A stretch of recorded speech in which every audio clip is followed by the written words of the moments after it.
Вот однажды, как обычно, я летал во сне, вдруг увидел солнце и тогда себе сказал: я выбираю жить в Каире, я выбираю жить в Каире, я выбираю жить в Каире, я выбираю жить в Каире. Всем привет, меня зовут Арсений, мне 22 года, и я хочу рассказать про свою поездку на самый северный город на Земле. Я был на Шпицбергене около месяца назад, и пришло время рассказать про эту поездку. И он у меня давно был отмечен вот здесь на карте, которая сзади меня висит. И как большинство стран в мире, они там помечены красным кружочком, который я очерчу вот этим вот маркером. И он попал туда не случайно, это произошло после моей поездки в Исландию. Всем привет из Исландии, с какого-то водопада непонятного. Понял, что мне хочется больше изучать Скандинавию и вообще север, и у меня открылось какое-то око. Где-то в середине августа я начал чувствовать, что мне нужно срочно вырваться из моей ежедневной рутины. Я сейчас работаю в рекламном агентстве и делаю видеорекламу.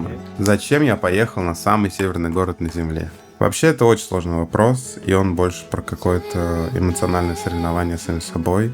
За несколько недель до моего призыва я поехал в Исландию, и я не бронировал отель, и у меня не было достаточно денег вообще как-то там передвигаться, и у меня вообще не было денег, я бы сказал, вся моя поездка вышла 1000 примерно долларов, и мне очень сильно повезло встретить людей, и я был просто таким сорвиголовой, я просто поехал, я не знал, куда я еду, что, и у меня было вот это вот рвение и желание что-то посетить, узнать что-то новое, и вообще мне было ничего страшного. Но время прошло, я повзрослел, и вот эти амбиции, они утихли, и мне стало как-то очень грустно от этого, то что я начал чувствовать, что я теряю самого себя, кем я был в 18 лет, в 19, а мне сейчас всего лишь 22. И я понял, что вот эти 3 года в армии, они меня достаточно сильно поменяли, и я уже не тот человек, который там: вау, давай туда, давай туда. Я начал чувствовать, что мой идеал, который я всю жизнь мечтал о нем, он уходит и теряется где-то. И мне казалось то, что мне нужно начать опять себя заново искать и открывать. Я после армии почувствовал себя очень опустошенным. Я почувствовал, если нет системы, то у меня нет никакого смысла в моей жизни. И я как бы вышел из армии, сразу нырнул в новую работу. Нужно было взять какой-то челлендж и просто сорваться. Мне нужно было пережить, что я до сих пор могу, и я до сих пор могу быть тем, кем я был, и я не поменялся. И для меня нужно было это сделать. За 10 дней до поездки я взял отпуск. Я даже не знал, куда я хочу поехать. Я пришел домой и осознал то, что вот это место, которое на самом-самом верху карты, это то место, куда я хочу поехать, я загорелся. Билеты вышли в $700, плюс я в визе попал на штраф и вышел вообще все $800. Я решил строить свой маршрут через Копенгаген, потому что я наслышан был об этом городе достаточно много, и то, что он тихий, спокойный. И так бы я закрыл в своем листе стран 30-ю страну. Добирался достаточно сложно, это был Тель-Авив, Афины. В Афинах я ночевал 10 часов в аэропорту, и на следующий день в 7 утра я прилетел в Копенгаген, потом гулял весь день.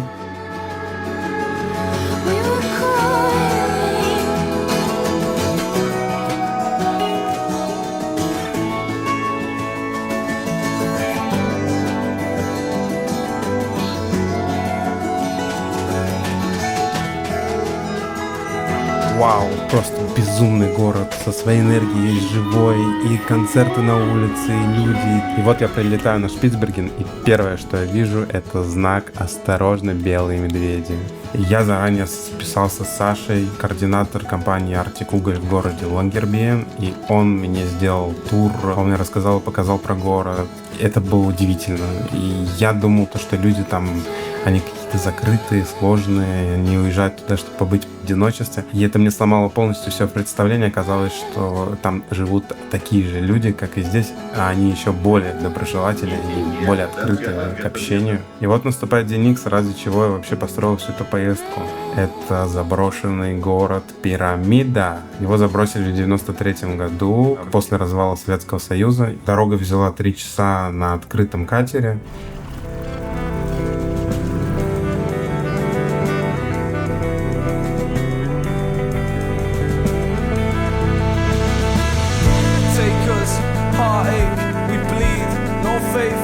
this place engraved, footsteps we trace. No love, more waste, these traits we break, uplift ourselves and turn our fate.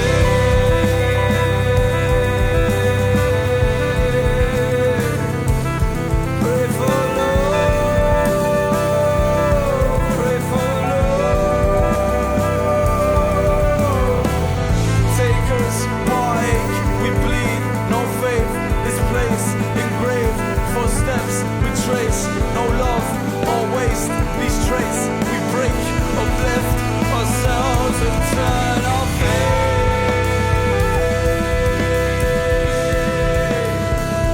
Will you pray for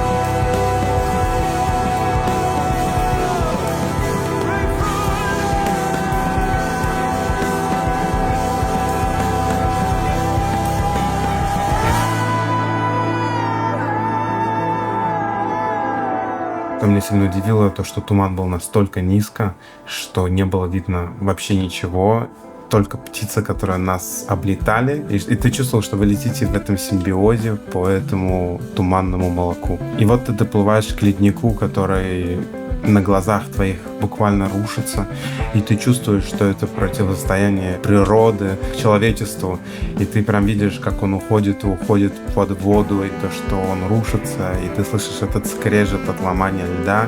Вот мы подплыли, и нам говорят, что буквально за 20 минут до нас отогнали отсюда медведи. Прогулка, город Пирамида, это был достаточно странный экспириенс, потому что, по сути, большая одна заброшка, которую пытаются привести в порядок, и вот тебя водят по заброшенным зданиям, рассказывают экскурсию про то, как все остановилось, и ты видишь, как запечатали Советский Союз в капсуле, и показывают, как жили раньше работники, как жили семьи с детьми. То, что больше всего меня удивило, то, что на одном этаже была детская школа, детский садик, кабинеты для работы, и все было на одном этаже. Заброшенный бассейн, вау! Он просто как будто из каких-то фильмов про Чернобыль. Группа, с кем я приплыл, из 8 человек, уезжают назад. Я один в отеле, просто чтобы все понимали. Это моя обувь. Больше никого нет. И я остаюсь один в отеле. И это было очень стрёмно, потому что я почувствовал себя как в фильме «Сияние». Меня оставили одного, я не знаю, куда мне двигаться. Мне нельзя выходить из дома, потому что сказали, что тут медведь был. И нельзя выйти из отеля погулять, мне нужен гид. Мне потом его нашли. Мне провели экскурсию по пирамиде. И мне показали огромное хранилище фильмов, пленок, которые везлись во время Советского Союза для местного кинотеатра. И вот я остался один наедине с собой. Я и 78-я параллель. И я почувствовал, да, я добился того вот опыта, да, я вот смог. И почувствовал, что я все-таки тот человек, кем я хотел быть, и я все еще в тонусе.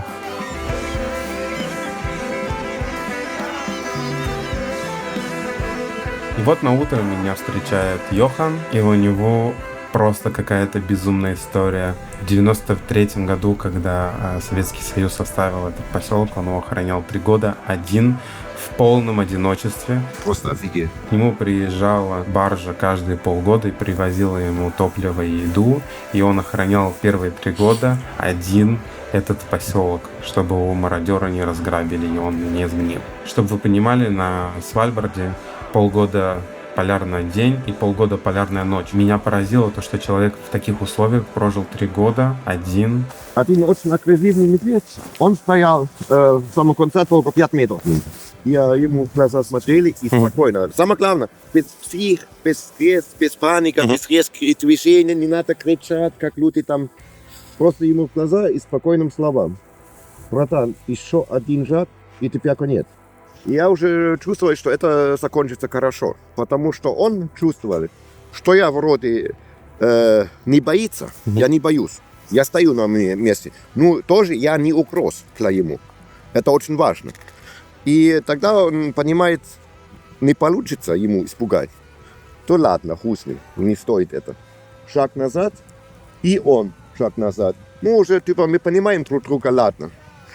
Просто уходим, ну, обходим от друг друга. И я еще пару шагов назад, и он пару шагов назад. И во время разговора он говорит: наш директор тоже из Самары. И я такой: да, круто, ладно. Он садится рядом со мной, и как-то small talk.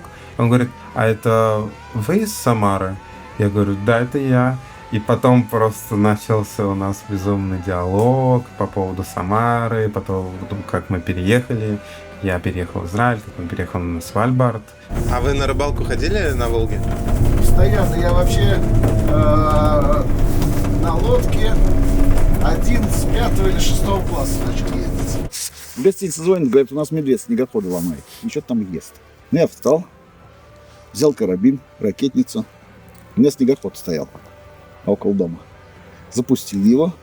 Но я знал, что с медведем шутки очень плохи. Я объехал снегоход, поставил, чтобы, если что, сматываться от него. Оставил его хорошо, я запущенный. Смотрю, работает четко. Я так выглядываю из угла. Там видно на видео. И он голову поднимает, на меня смотрит. И увидел меня, и сразу начинает идти. Я думаю, что-то не так. Ракетницу взял, в него бабахнул. И когда ракетница выстрелила, у него взорвалась она. Он быстрее пошел, не реагирует. И я чувствую, что он не испугается. Я разворачиваюсь, и от него он за мной. Ушел! Нужно что-то кинуть. Вообще такие правила. Если медведь на тебя идет, ты потихоньку отступаешь, шапку кинь или что-нибудь. Это его задержит. Он начнет изучать, нюхать. Я думаю, что кинуть ему? Ему карабин кинул. Он может задержаться. Я на снегоход прыг. Он очень агрессивный был. На снегоход прыг, и мне что повезло, я газу как дал только. Он взревел снегоход, и из-под гусеницы снег в него полетел. И вот он испугался, раз, присел немножко. Я газ сбросил, чтобы гусеница зацепилась за снег, уехал. Он понял, что удирает, и снова за мной.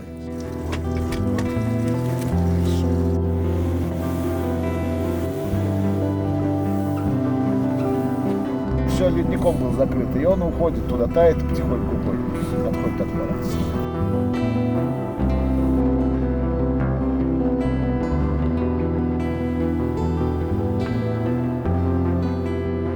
Вот и все, и я поехал назад.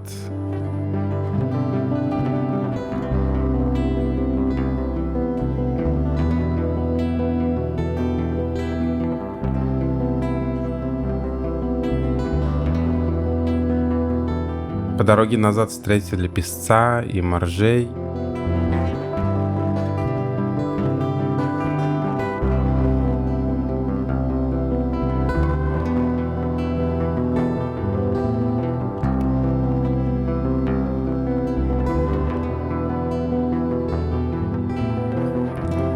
Попробовал северного оленя. Пис! В целом это все.